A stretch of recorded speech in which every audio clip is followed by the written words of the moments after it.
Welcome to the Ages of Rock podcast with your hosts Bill Algie, Dennis Talbot, and Alan Tate. We are three guys who have one thing in common, a love of rock and roll. Our goal is to talk about all things rock.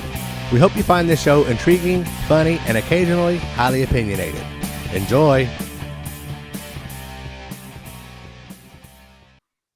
Hey folks, welcome to the Ages of Rock podcast, and we are here doing number 262. Now, that's not weeks, that is episodes. So we've been here for a lot longer than 262 weeks. But we like to take off. It's like episodic television. It is. We've not been here as long as The Simpsons. No, that's true. Nobody They've been on forever, dude. You know that? And you know what? I don't freaking forever. And you know what? I honestly don't like The Simpsons. I've only watched it a couple times. I don't think it's funny. I don't think it's funny. Not like South Park, I would do that. Like that. And it's been on for a long time. So. You know what is funny? My mother-in-law hated The Simpsons, but loved South Park. Yeah. Like, I'm a cartoon kind of comedy though. And I'm a cartoon fanatic. I mean, I actually would rather sit and watch a cartoon than I would a regular TV show. So I'm surprised I didn't get into The Simpsons, but I just don't know. For some reason, I just didn't get it. I don't know. I've watched The Simpsons pretty much from the beginning, and maybe half the episodes are funny. I still watch them. Right. All right. I let them build up on the DVR and then spend an afternoon catching up. Simpsons and Family Guy. That's about all I record. All right. Well, guess what, you crazy people? This episode is not about The Simpsons. We haven't gone weird or anything. We are here tonight to talk about the 40th anniversary of a really cool album. It's actually the first album from a little band called Motley Crue. And then it's a little Too Fast for Love. Of course, this version that I have right here is the 180 gram 200. It was released in 2000. I'm guessing by looking at that album cover, it's not Tommy Lee that they took the picture of. No, they would have had to. No, but you know what? It must be his hand would be like over, like about here. It's probably. I don't know who it is. It's probably Nikki, though. But if it was Vince, it could have been Vince since it was 40 years ago. Because now it'd been like a double LP. Well, actually, if you look at the back cover, it is Vince. Those are those pants. Ooh! I just did a little. And you look at the band. It's all the same jewelry he's wearing on his arm. It's the same thing here. There you go. It's the same pose, dude. Yeah, it is. So they just blew it up music. Yeah, but this is the 40-year ago version. Yeah, no shit. of Vince, because like it would be the now version. It would be a box set. It would be a box set of shit like that. Can we make a larger album? It's like we're gonna make a larger album. We're gonna make one like 3 foot diameter. Can we make one? Can we get a player to play that on? One that looks like a hamburger. So anyway, so what were we talking about that and all it'd have been called Too Fast for Buffets. Me and a friend, and it's on my Facebook. Next time it pops up memories, I'll try to remember to share it to Ages of Rock. But we did a whole thing of grills, and Dr. Meal Good. Dude, I'm telling you, nice. Yeah, we come up with a whole Red Hots. I tell you, this whole the Fat Vince memes have grill. just been. I tell you that bullshit where he's keep going what's the Bigfoot look or monster off of the Christmas show. No, you know what I'm talking about. The abominable snowman thing. I forgot about that. That shit. I mean, there for a long time, that shit was like, oh my god! I just every time I seen it, and he was like on the like the King Kong pose. He's on top of the fucking building. It's like, but we're going to talk about the skinnier version of. Yes, and actually, yeah, no. Although I don't think they sound any different. Well, but you could actually understand his words when he was singing. So that's one thing. You didn't have to have you didn't decipher or anything like that. But anyway, I don't know. I always struggled a little bit with some of this. We'll talk about this. I was like, but I went last night. I went and listened to this album at my buddy's house, and it was funny too. I picked it up on Facebook. There was a picture of Tommy Lee and Heather Locklear, and they were when they got married. It was Locklear, whatever. Locklear. I like her. It sounds like what Dennis wants to do to Heather. But anyway, there was pictures of them. It was their actually, because this going to coincide. It was about the time that they got married. It was like I don't know, whatever, they got married X amount of years ago. And of course, divorced a few years later to that point. But Tommy had, like I said, he had this, showed their wedding outfit, and he's dressed in this pure white tux. You know, his hair is about out to here, you know, and Heather's got this look on her face like his hair's better than mine. I know his dick can drive a boat. Imagine what he's going to do to me. You know, it's in my wedding night.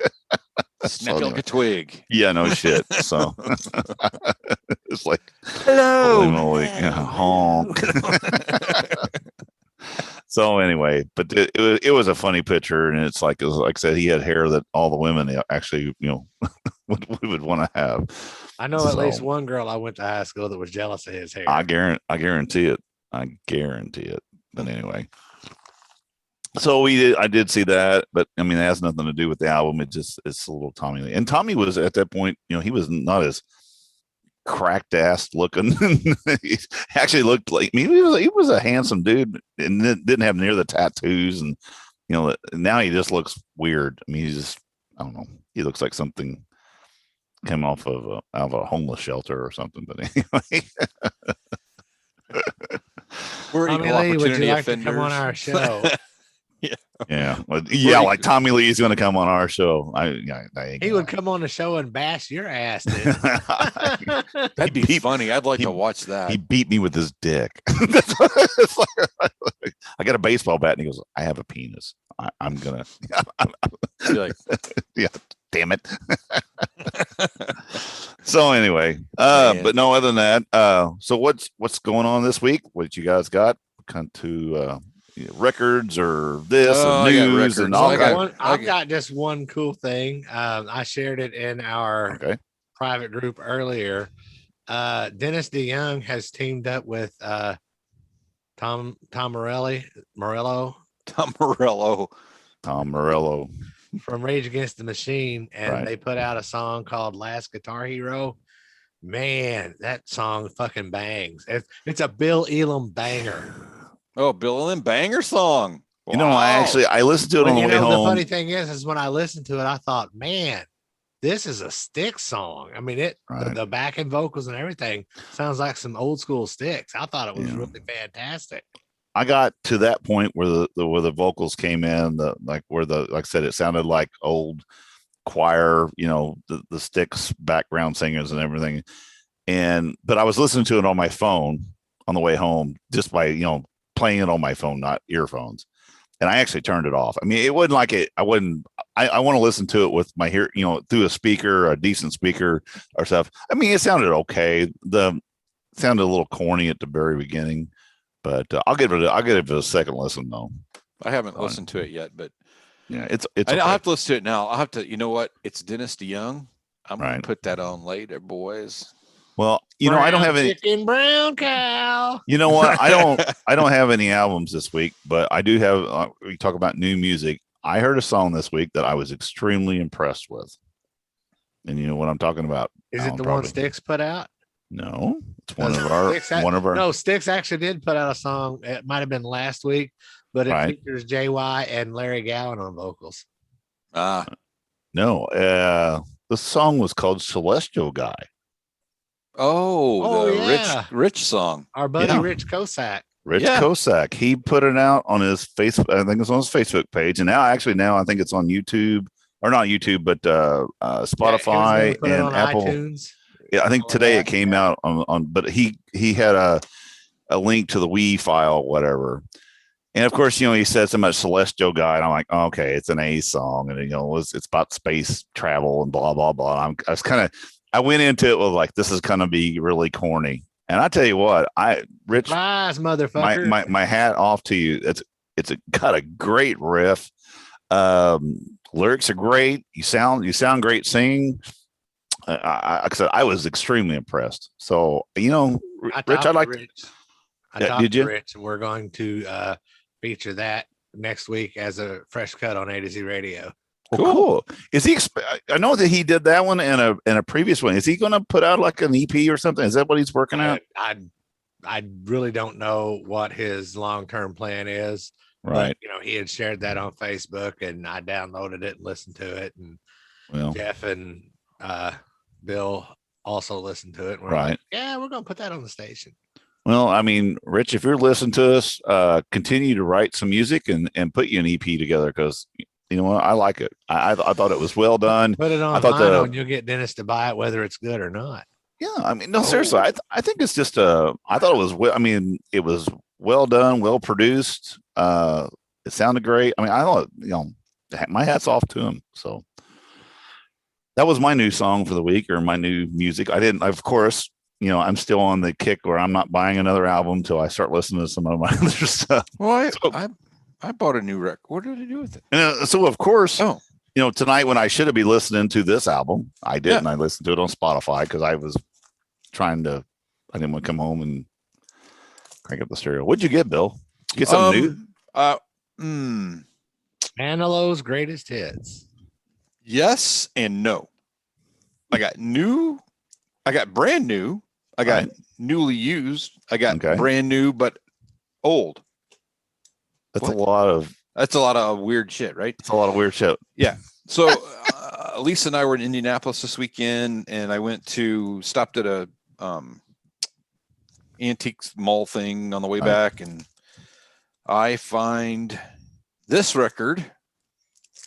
I find Kiss Destroyer unopened, 180 gram. Wow. Yeah, baby. Pull my Discogs out. I said Discogs out on my phone to make sure y'all didn't think I whipped it out. And it wouldn't have offended me. So anyway, go ahead. This is a pretty big phone. So so I look it up on there, and I'm like, I think the only one I have is like the one hanging on the wall. And I don't ever get to listen to it because it's hanging on the wall. Right. I mean, I could take it off the wall, but I'm not that smart apparently, because I never take it down. I put it up there and it's never going to. So I get home, and you're never going to believe what happened. I get home, I'm putting stuff away, and then I'm like, oh. You've got one more of those. Oh, look, there's this one. Oh. There's this version. Oh, okay. And then like, wait, there's a 180 gram version already that's open. Oh, right. No. So you got 300. No, wait. So you got 360 grams. 360 grams. Okay. Yeah. No, wait. Oh, I have the resurrected version too, that hasn't been open. So all I'm saying is, so what you could do is you could take the 280 grams and then put the orange one in there. It'd be like a sandwich. It'd be like a Big Mac. It would be. It'd be like there'd be a lot of vinyl there. It'd be like a vinyl sandwich. Anyway, what you're saying is you don't need to get another Destroyer. Goddamn no.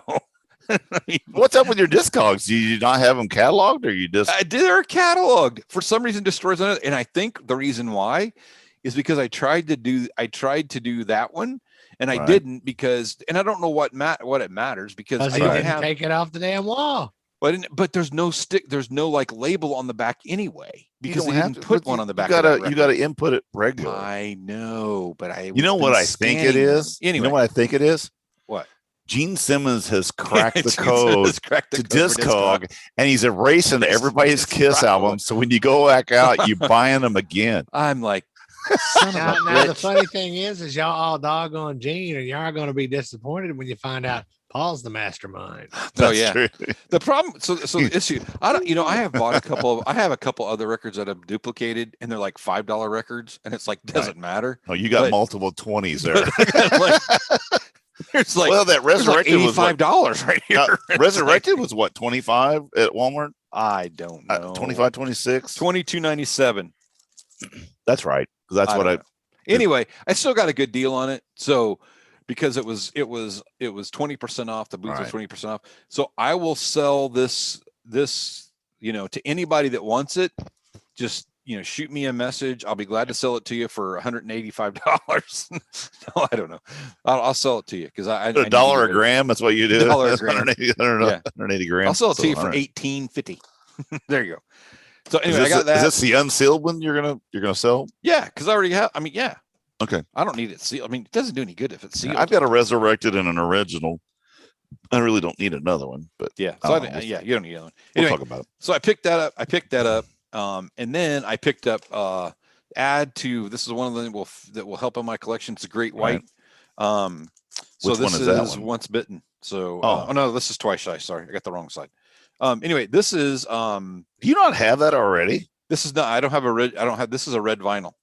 Oh, okay. So this is a reissue. This is a reissue. Gotcha. So, okay. And that's okay. And I don't have I don't have an original one because every time I find one, they're like $25 and or $20 and they look like hell ran over them. So what'd you say you paid for the red vinyl? I paid 20.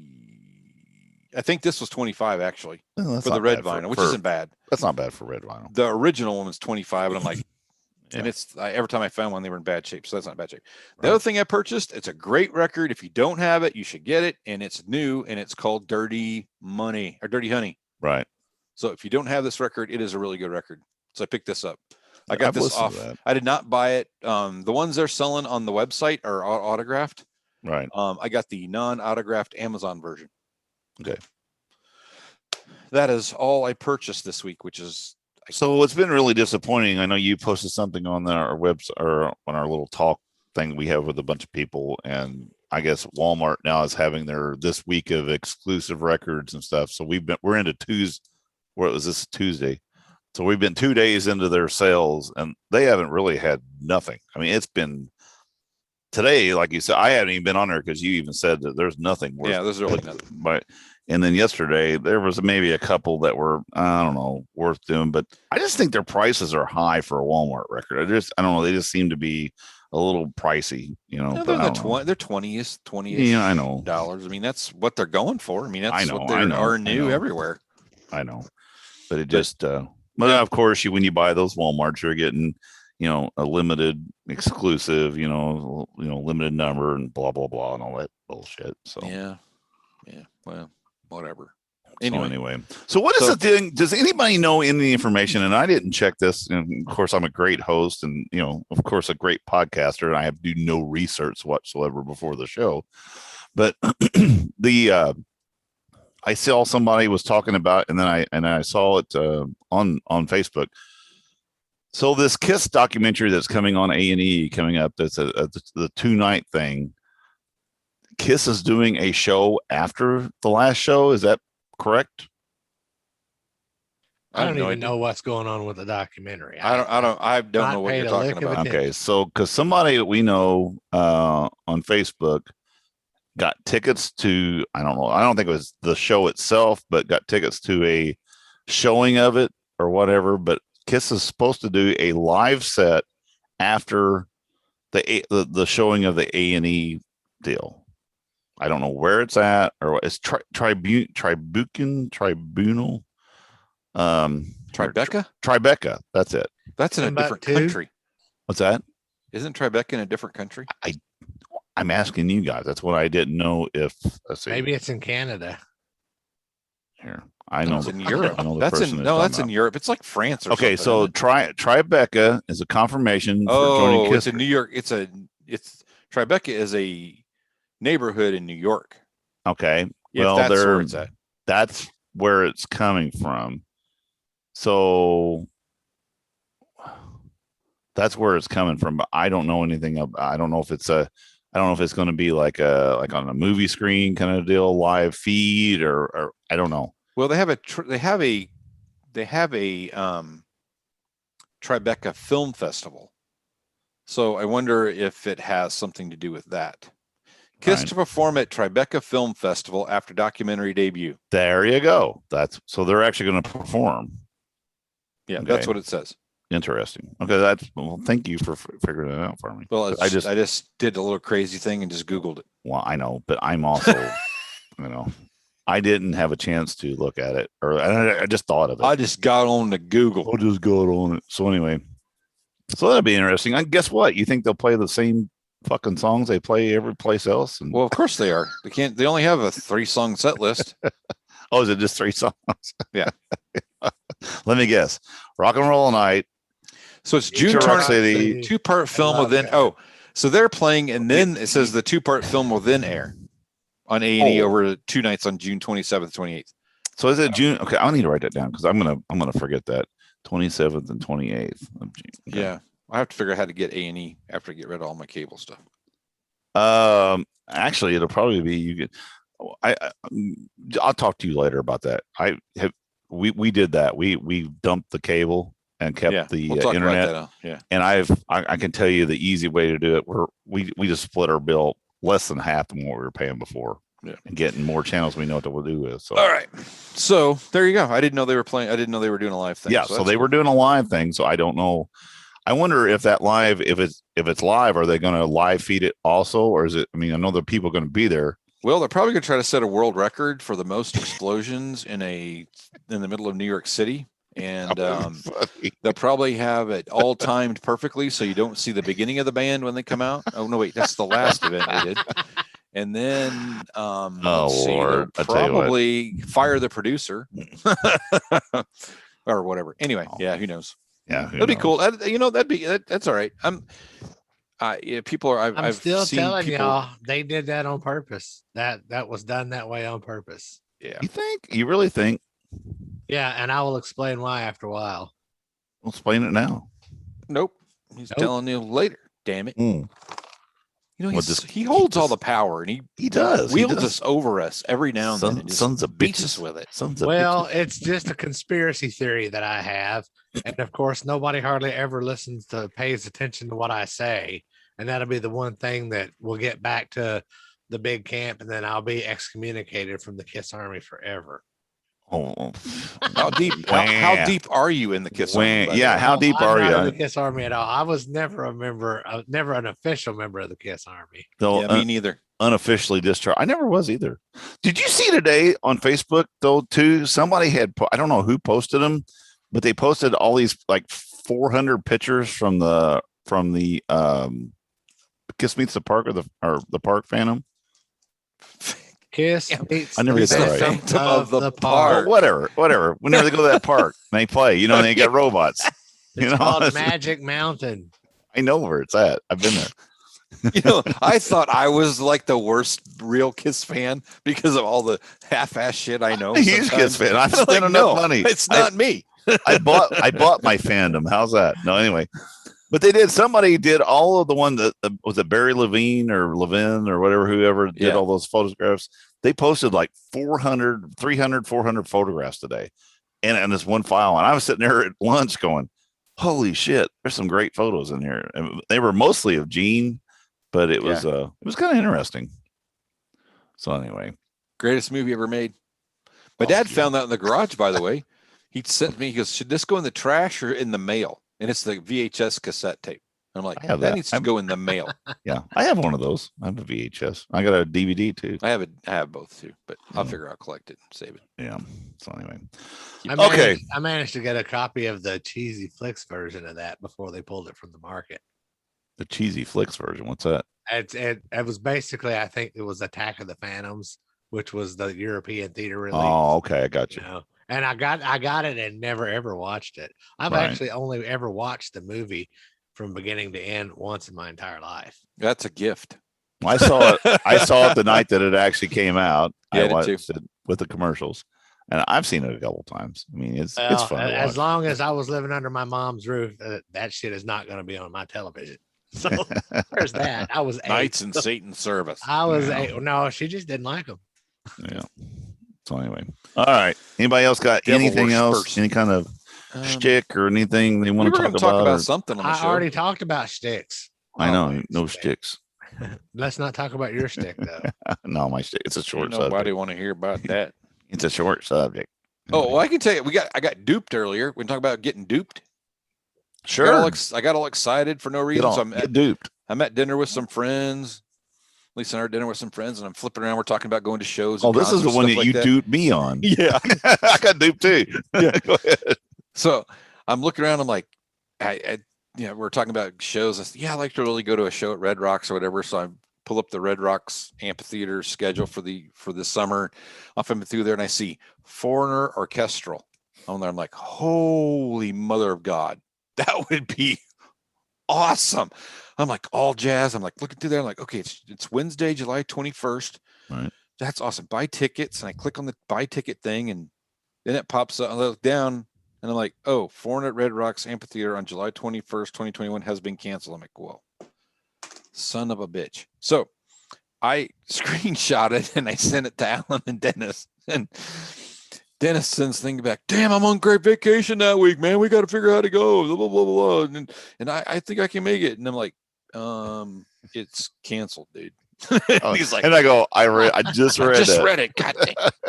Because I didn't open it completely up, and the cancel part was on the very bottom. It's on the very bottom, and literally, so you don't. So whenever you get the picture in the little screenshot, or in the actual message, you don't see that part. It's been cropped off, and I'm like, son of a bitch. Somebody might have done that on purpose. Maybe I think you did. That would have been a great show. Oh my gosh, it would be awesome. That'd be great. All right. Anything else? We have a record to review. Yes, we Motley do. Crue, All right. Too Fast for Love. This should be fast. No, this is not fast. No, it's not that fast. But anyway, it is a short album. But anyway, Too Fast for Love, the debut album by the American heavy metal band Motley Crue. Motley Crue. So the first edition was only 900 copies and it was released on November 10th, 81, on the band's original label, Leather Records, and leather with a little poop poop dot on there. And I believe it was LEATHUR. Right, you are with the thing. So anyway, so Elektra Records and signed called, just for the record, Dennis, that's called an umlaut. I know, umlaut. Then was there a song like umlaut, umlaut? No, those are oompas. Those are oompa. Oh, they're oompa. Okay, gotcha. Anyway, Elektra Records signed the band the following year, at which the album was remixed and partially re-recorded. And I don't know. The Elektra sounds pretty raw anyway. Yeah, I'd like to hear what one of those other ones sound like. I want to hear what. Seriously, I would like to hear that. Have you never heard the Leather Records recording? No, I have not. The remix, it was a good thing. Okay, I want to hear that. The remix was a good thing. Yeah. All right. So anyway, some of the songs, there's really not that much of a difference. Okay. But there are a couple of songs where the re-recordings and the remixes were a blessing. Gotcha. Okay, I can only imagine then. So the re-release with a different track listing, slightly different artwork, red lettering on the cover, and a different interior photograph of the band. They removed the song "Stick to Your Guns," though it was featured on a bonus track version of the album. The original mix of the album remained unreleased on CD until 2002, when it was included in the Music to Crash Your Car 2 Volume 1 box compilation set. So anyway, and Most of the Town was another one that I was recorded around the same time. That was actually the B-side of the other one. So Stick to Your Guns. Right. Yeah, well, Toast of the Town is terrible. I like Stick to Your Guns though. Right. And I actually, if you go to Spotify and you pull up this album, it has all those extra songs on there and actually a couple of songs with some different intros and everything. Anyway. So does Apple, by the way. Exactly. So the original album was actually 39 minutes and 37 seconds, and the Elektra version was 34 seconds and 34 and 4 seconds. 34.04. Or no, what am I saying? God damn it. Hold on. 34 minutes and 4 seconds. There we go. They're competing with Van Halen for the short. Yeah, no. This record's 1 second long. Ready? The Elektra record was really too fast for anything. 34 seconds. Boom. But anyway, the album reached 77 on the Billboard 200 charts, but it actually ultimately reached platinum status, and that would be because of their success after the fact. This is an album that I have loved for a long time. It's got probably some of my favorite Motley Crue songs on here. I think it's this my overall first opinion and of it is it's an extremely solid album. And it's the fact that because it is so raw, it is I mean, this is something. And I tell you what, if you really like the album and you want to see it performed live, go to YouTube and watch their Us Festival performance. It's very raw. The soundboard recording is very raw, and they play a lot of songs I've heard. Now there is a couple songs off of Shout that was their new album when they were coming out, and they were using the Shout outfits for that show, but they play a lot of the songs off this album. So and it's just as raw as the album is. So and Vince plays like a $1.05 compared to now like $3.50 whatever it is. So, anyway, all right, enough fat Vince jokes.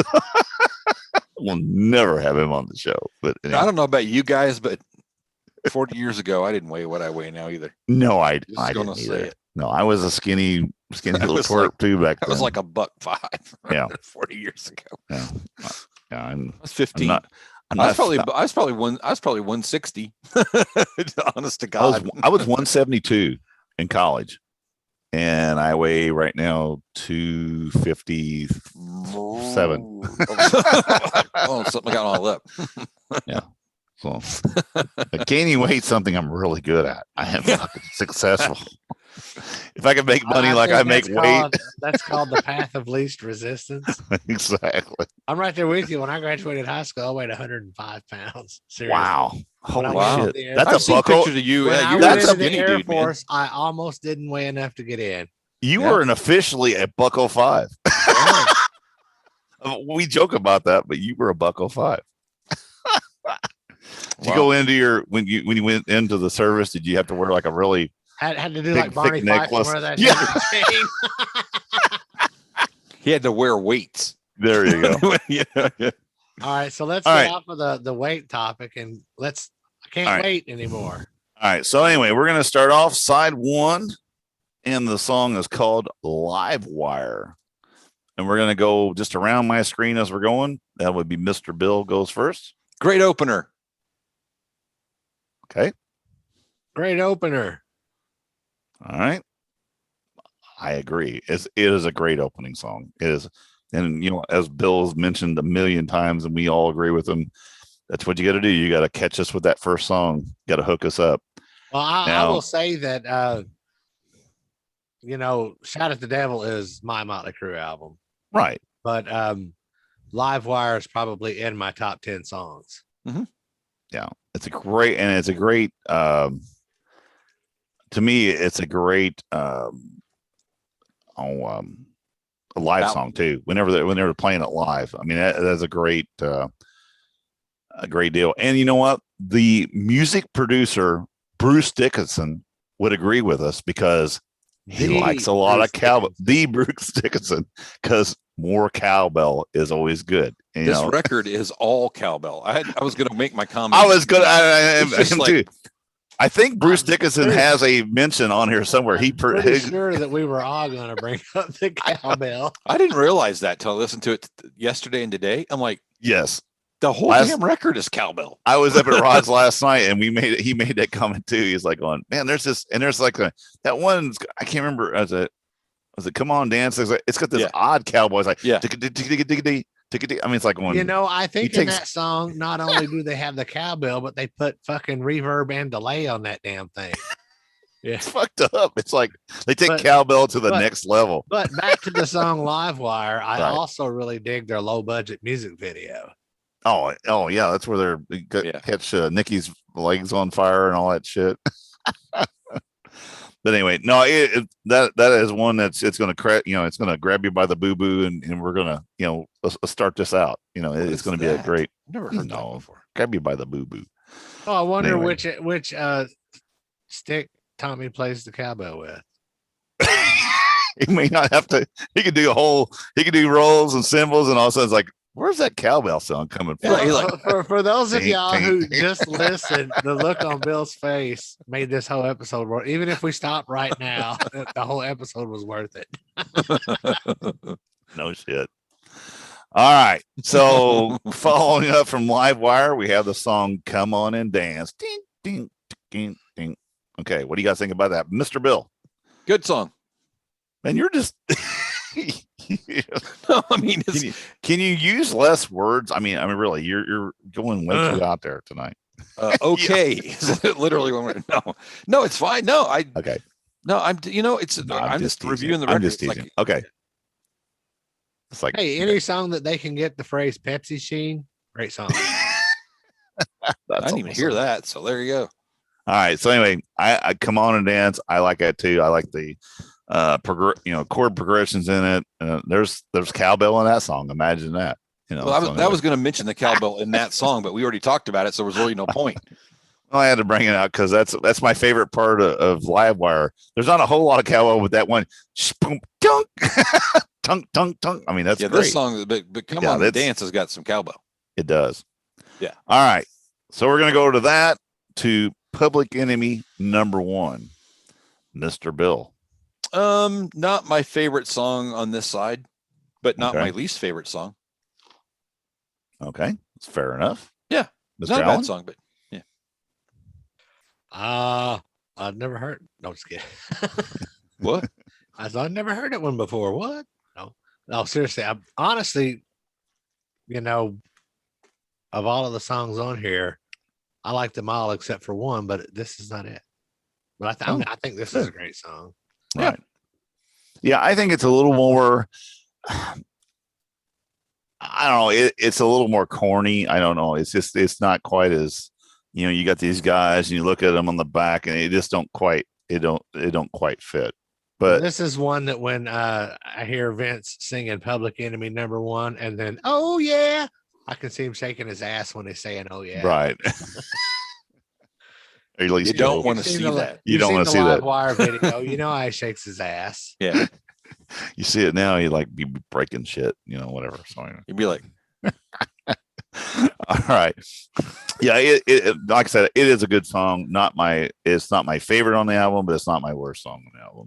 All right, we're coming up to Merry Go Round and Round. Bill. Oh, worst song on the record. Are you serious? Can't stand it. Oh my God. Cannot stand it. Oh. It is not the worst song on the record. I tried to listen to this 2 or 3 times, and I can get through it. I just no. It's not the worst song on the album, in my opinion, but it's like the second to the worst song.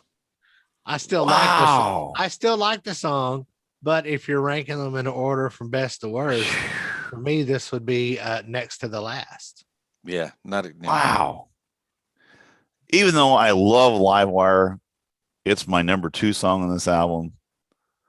Merry Go Round is my favorite song off this album. What is wrong with you? I fucking love it. I love it. Are you listening to a different song than we are? No, and the US Festival version of it is the same way. It's really, that ding ding ding ding ding ding ding, and it's really, and he's trying to hit these shit. But I just like the way it's put together. It is like that guitar riff, don't you?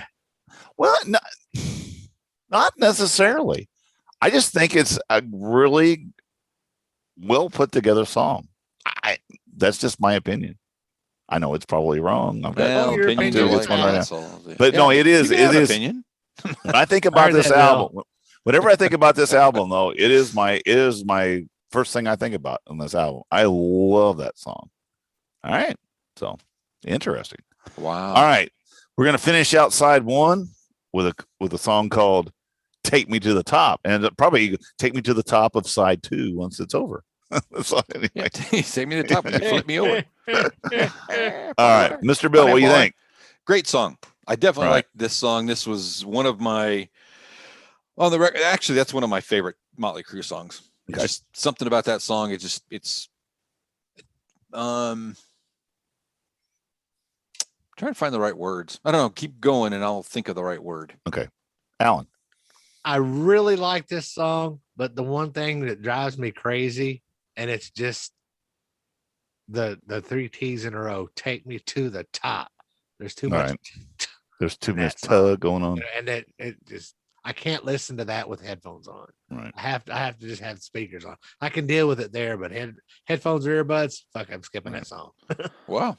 Okay. For me, what a way to finish side one. I mean, you know, side two, you better bring your game at this point, because I mean, you started out with Livewire, Come On Dance, Public Enemy, kind of slowed it down a little bit, but then Merry Go Round for me is great, and then Take Me to the Top is a really great song. Another one of those songs that they do play on the Live Us Festival that you can watch on YouTube. Watch that, I'm telling you. And I like that. I like the way that it's got that. It's almost like two songs. You know, the way that the chord progressions and the actual beat changes. You know, you have that. Once it gets in the chorus, it's really hard. You know, and then all of a sudden, you know, that's the thing when they're playing. They're doing it. Him and Mick are they're doing that kind of shit with the thing. And for the people who only listen, they were doing the guitars like machine guns. Actually. Yeah, I mean, yeah, they're kind of playing along. So anyway, a lot of and of course they're doing a lot of Kiss type stuff too on stage. You know, that's where they got a lot of that stuff from. But anyway, no, what a way to finish side one, and good song. Good. I mean, you know, this song, this whole album. For their, you know, initial album, or, you know, first album, there's a lot of hits that can, you know, continue to play on now when they go out on tour. I mean, it's a solid album. You know, they threw all their irons in the fire on this first album, you know. So no, that's what you should do, right? Right. But the problem is some bands, then the second album, they burnt everything they had because they put it in a fire, and then they got a bunch of firewood that doesn't burn. So, but with them, you know, what do? You come back with Shout. So, you know, and that was my thing I was talking about the other night, you know, for a show at some point. You know, look at a follow-up album after a really nice album. Did they do good or do bad? Well, Motley Crue did really good, in my opinion. Well, there you go. You just blew the show for next time. Oh, I didn't say for next time. I didn't say for next time. Sometime. How's that? All right. So we're going to start out in side two with a song called A Piece of Your Action. Could there be a song with a better title? I don't know. He wants a piece of pie or a piece of turkey. He wants a pizza. Piece of pizza. Pizza, your action. Enough food jokes. Great lead off for the second side. I got a million Motley Crue food jokes. I know. We could all night.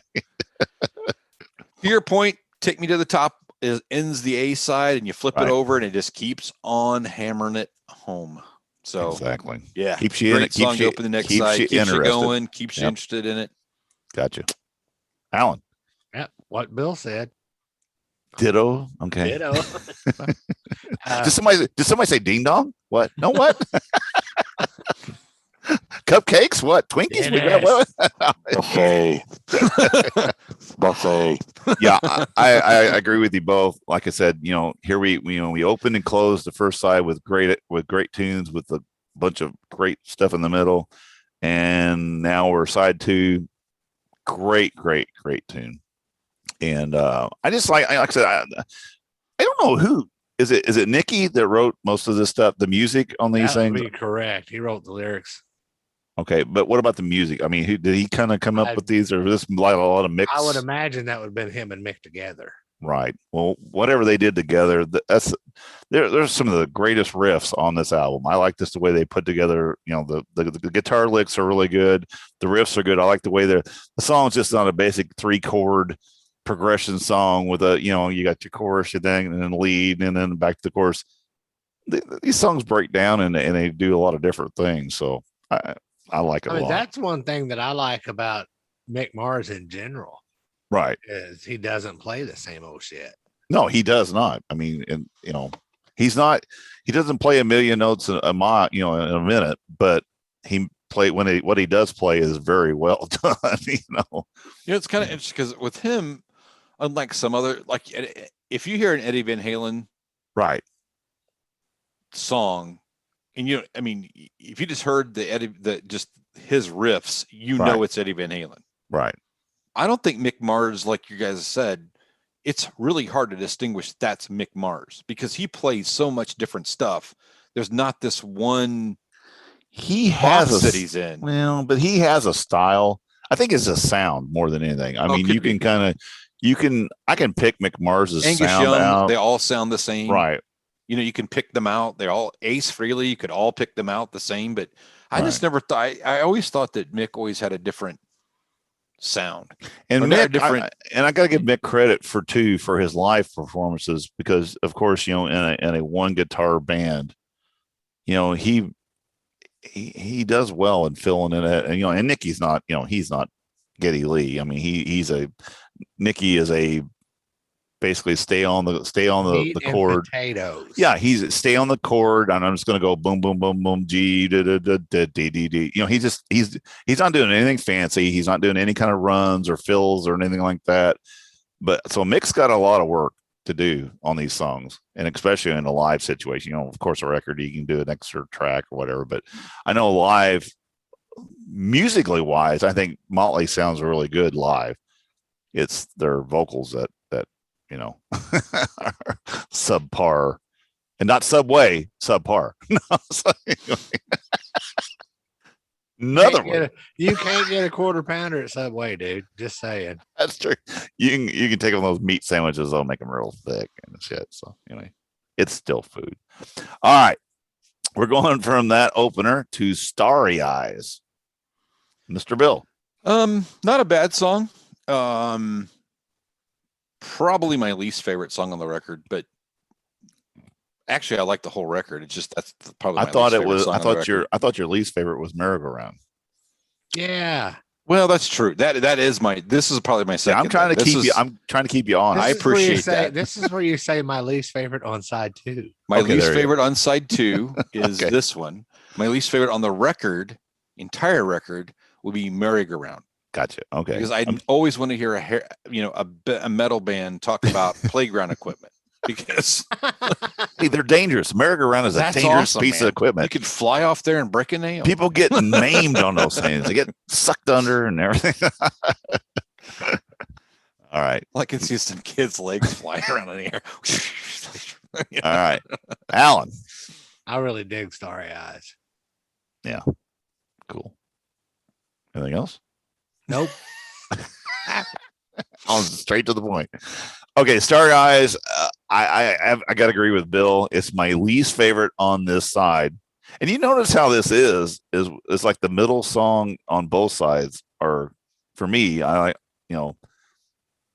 Public Enemy is probably my least favorite on the first side. Starry Eyes is probably my least favorite on this other side. And it's probably Starry Eyes is probably my least favorite on the album, to be honest.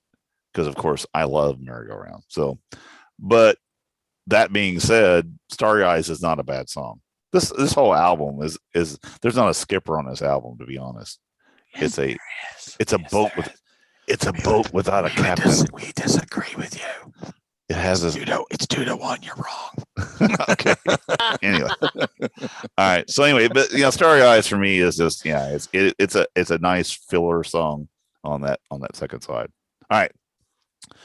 Next, we're up for Too Fast for Love, which is what the album. Yeah, which is always nice to put the title track of the record on side B, the next to last song. Second next to last song. Okay. They were really high that day when they decided that. So that is there's a good possibility of that. I guarantee it. Very good possibility. All right. Actually, though, another really good song. It's been around forever, and they play it. They play it in the show still, and great tune. And it's fun. It is kind of weird though that it's buried on the record. It is. It's odd. It's the title track. I mean, usually the title tracks, if not the first song, it's like at least on the first side. First side, right? Exactly. Some people don't make it to the second side. Yes, I mean, Love Gun is the first song on side 2, isn't it? That's what I was gonna say. Isn't Love Gun on the second side? It's on side 2, and then they're Lick It Up album. That's the third song on the album. I don't know how they decide that shit. I know back in the day, sometimes songs got placed in certain spots depending on how long a record was and how long each song was, because they had to make it fit on both sides, and they wanted it to get as evenly distributed as balanced. Thank you. That's a good word. Right. Better than the big long bullshit sentence I was going to make up. All right. Fun. All right. So Too Fast for Love. I love that song also. I think it's a fantastic. It brings me back after Starry Eyes, and it's like, okay, now we're back into it, and we're gonna be kicking some ass. So I have no and I really don't think putting that on the first side would have changed anything. To be honest, I know you would probably put Merry-Go-Round on the second side and put that one. No, I would actually not. Just left it off there completely. Well, it was either Merry-Go-Round or Toast of the Town. Trust me. Right. Yeah, I did. I honestly listened. I actually listened to Toast of the Town a while ago, Yeah. and it's not a. Yeah, I heard that on the deluxe version. I'm like, yeah, it's not good. It's really? not That's good. the bonus track? Yeah, it's not good. Okay, so we're here at the end of the record. Our little journey here around the edge of the vinyl, and here we're getting to on with the show. Mr. Bill. A good ending song, but just it's okay. Really?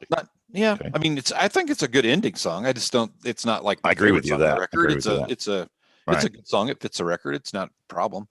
Right. It's better than it's better than Merry-Go-Round. Of course. For me, anyway. All right. Yeah. For you, not me. So, Alan. This one honestly is probably my least favorite song on Really? the album. Surprising. It's not a bad song. Don't get me wrong. I like all the songs on the album, but Nikki Sixx's given name was Frank. Right. And that Frankie died just the other night. Right. Is this Nikki's way of kissing his past goodbye? That always just kind of struck me as weird. It may have just been Frankie died the other night. Sounded better than Billy died or whatever. Def Leppard had already had their Billy song. Billy had a gun. Well, no, Billy's Got a Gun didn't come out until '83. That's true.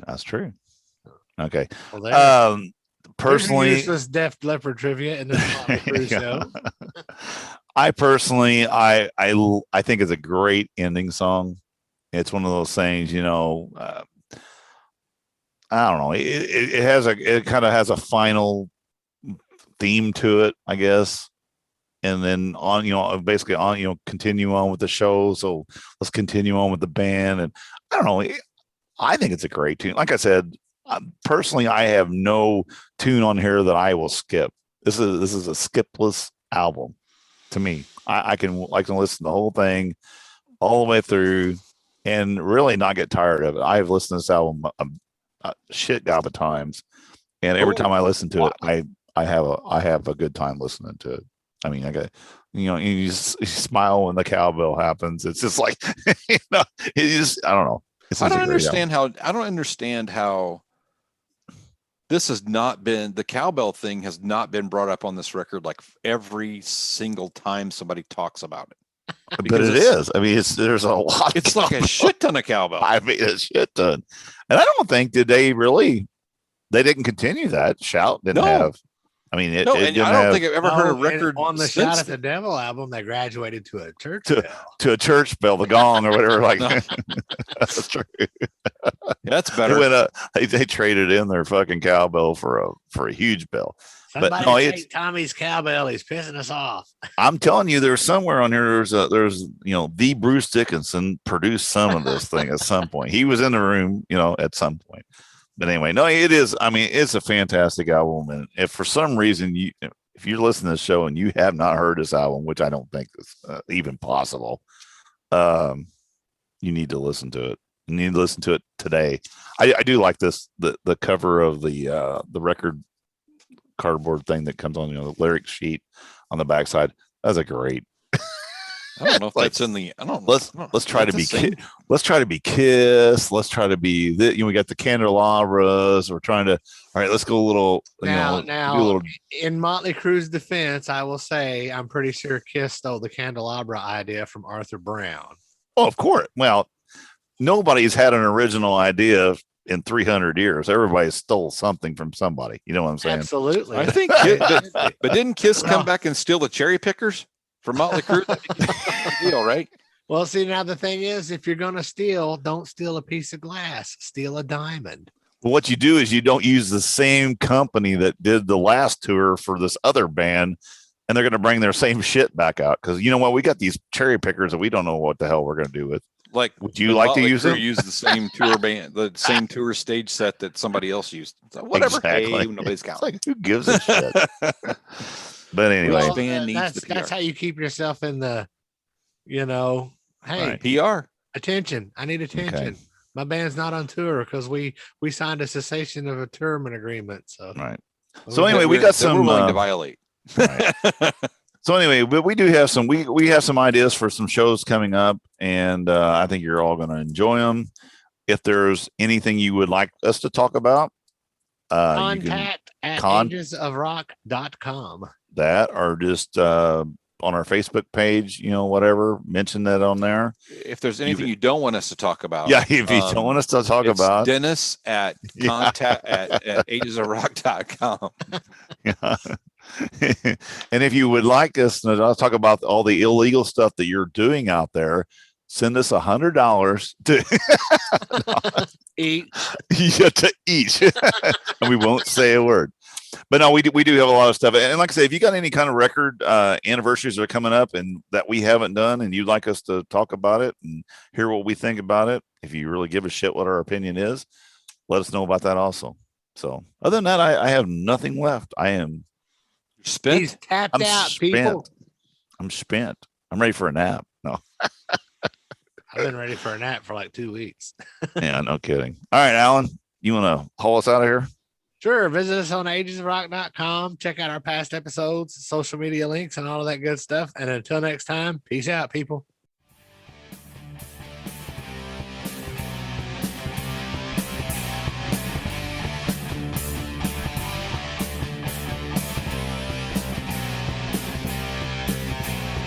Thanks for listening to the Ages of Rock podcast.